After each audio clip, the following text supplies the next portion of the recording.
নমস্কার বন্ধুরা, আজ আমি বানাবো তোপসে মাছের ঝাল।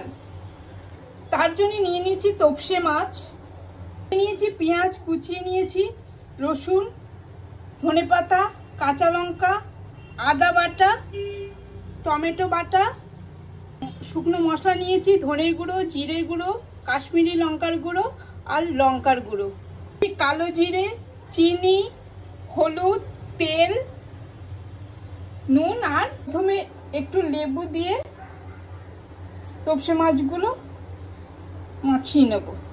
দিয়ে দেবো নুন ও হলুদ, ভালো করে মাখিয়ে নেব। কড়াই বসিয়ে দিয়ে গ্যাস জ্বালিয়ে কড়াই বসিয়ে দিয়েছি।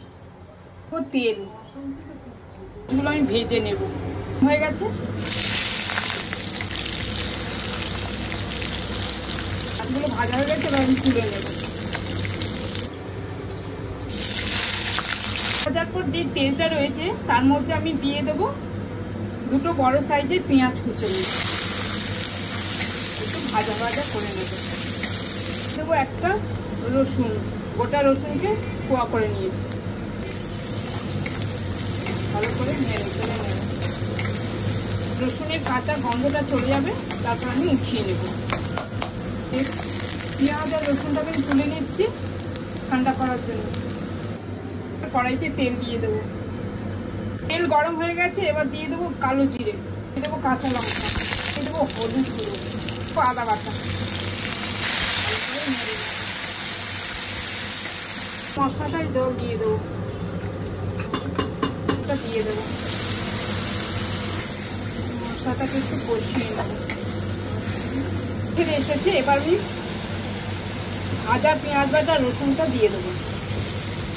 ভালো করে মশলাটা ভালো করে মাখিয়ে নেবো। আর একটু হলুদ গুঁড়ো, এবার দিয়ে দেবো টমেটো বাটাটা। ভালো করে মশলার সাথে মিশিয়ে নেবো। চিনি দিয়ে দেবো, দেবো নুন, গরম জল। এটা ফুটে উঠেছে, এবার আমি মাছগুলো দিয়ে দেবো।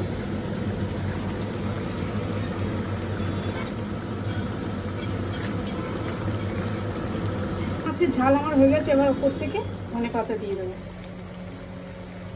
এবার নামিয়ে নেব।